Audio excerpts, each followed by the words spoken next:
Good morning, each and everyone. Now, today our topic is divergence and curl of electrostatic field.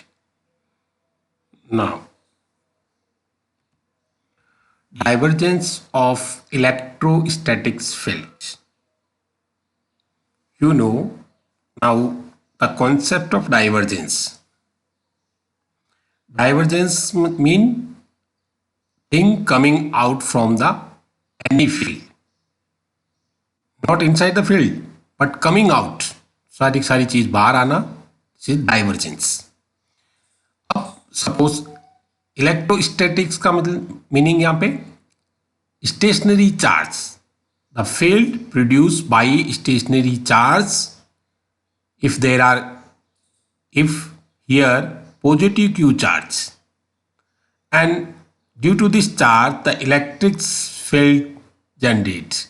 This electric field is known as electrostatic field.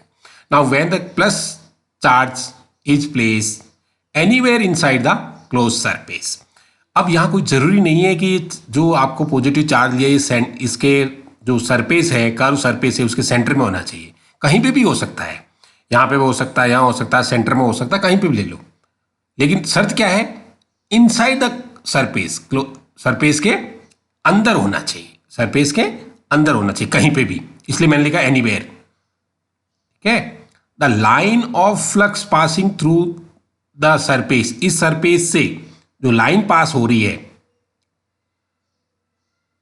तो Gauss क्या कहता है? Gauss का नियम क्या कहता है?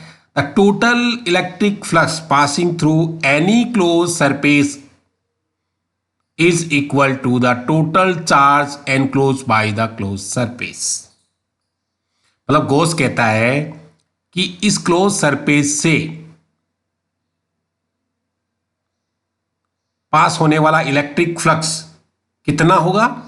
वो होगा equal to the total charge enclose by the surface. ये total net flux equal to charge enclose upon epsilon dot. It is a permeability of space, free space. Okay. Now the net charge, net electric flux upon volume equal to charge enclosed epsilon upon mu. Up now here we consider a curved surface.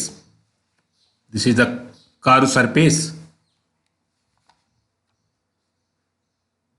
यहाँ पे now we consider a small volume. Always consider a small volume so that electric flux is continuous. If we take the large volume, then this continuity may be take place या discontinue आ जाएगी. इसलिए small dimension consider करते हैं अपन. ठीक है. Charge per unit volume. अब ये रो क्या है आपका? Charge per unit volume. तो चार्ज डिस्ट्रीब्यूशन इस वॉल्यूम के अंदर पूरा का पूरा चार्ज है, वो वॉल्यूम चार्ज डेंसिटी. और अपन कह सकते हैं कि ये जो आपका फ्लक्स होगा सरफेस पे, अब सरफेस पे कितना होगा? देखो आपको सरफेस पे फ्लक्स, नेट फ्लक्स कितना होगा? तो electric flux line dot ds यानी स्मॉल सरफेस. अब टोटल सरफेस पे कितना होगा? आपने इंटीग्रल कर दिया. ठीक है. ये इंटीग्रल हो गया आपका. अब इक्वल टू किस पे होगा? Volume charge density upon epsilon. अब टोटल कितना होगा? चार्ज पूरा वॉल्यूम, ये आपने डीवी वॉल्यूम के अंदर ये होगा आपका. अब टोटल इसमें कितना होगा? टोटल वॉल्यूम में कितना होगा? तो इंटीग्रल कर देंगे, वॉल्यूम इंटीग्रल. अब आपने गॉस डाइवर्जेंस थ्योरम क्या कहती है? गॉस डाइवर्जेंस थ्योरम कहती है कि surface integral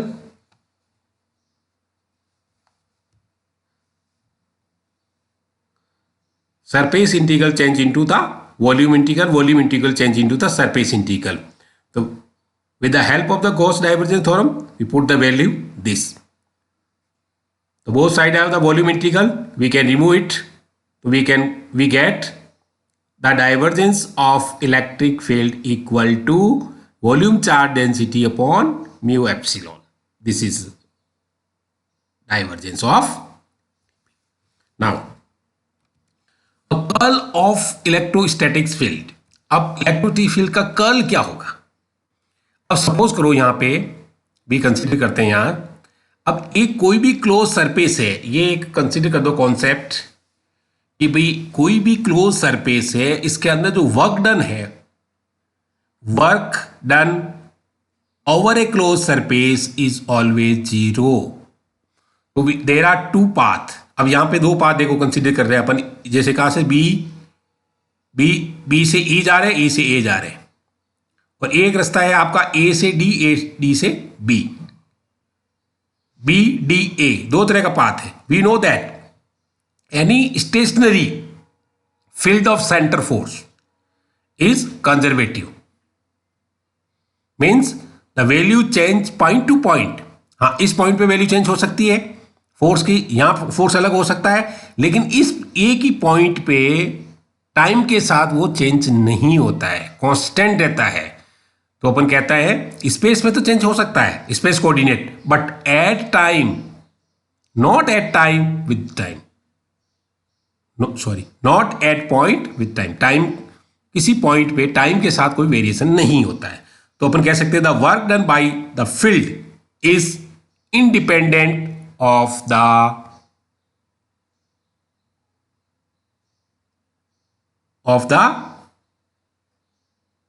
difference path, of the difference path पे डिपेंड नहीं करता है. तो वी कैन से अपने अपने क्या यहां कंसिडर कर रहा था आपने वॉल्यूम, तो अपन कह सकते the work done over A close surface is zero. ठीक है. अब ना जब वर्क डन क्या होता है आपका, force into displacement, F dot D L. अब यहां पे टोटल वर्क डन कितना होगा, तो लाइन इंटीग्रल कर लेंगे अपन. क्या कर लेंगे, line integral. Now force upon charge क्या होता है, electric field, put the value here. Now E is equal to this. अब here Q is equal to unit charge, Q को अपन यूनिट चार्ज ले लेते हैं. तो अब देखने इसमें देखो पाथ क्या हुआ आपका, BEA, ये हो गया आपका फ्लक्स, और यहां पे वापस से ADB ये. अब टोटल ये कितना हुआ, जीरो, तो ये भी जीरो, 2 टाइम्स कर दो और जीरो तो जीरो. अब फ्रॉम द स्टोक्स थ्योरम से अपन क्या कहते हैं, line integral change into surface integral, surface integral change into line integral. तो the line integral this change into the surface integral. Electric vector E vector dot dl vector equal to close surface del cross E vector dot ds vector. Now put this value in equation this, or we get this equal to this. There are equal to 0, so we can remove the surface integral. So del cross E equal to 0. The curl of electrostatic field is always 0. Now आप generally देखना, curl का मतलब होता है कि rotational field, अंदर ही अंदर rotate करना, बाहर नहीं निकलना. और इलेक्ट्रिक फील्ड क्या होती है, इलेक्ट्रिक फील्ड लाइन कंटिन्यूस नहीं चलती, वो starting from positive charge end at negative charge. If there is no negative charge तो start at positive charge end at infinity. तो कहां से, इस सरफेस फील्ड से बाहर निकल रही है, डाइवर्स हो रही है, अंदर नहीं रह रही है. तो इसका मतलब ये इलेक्ट्रिक फील्ड का कर्ल हमेशा जीरो होगा. Now thank you for watching this video. Any information query please contact at me jrphysics1974@gmail.com. Naram, assistant professor, department of physics, engineering college Ajmer, Rajasthan.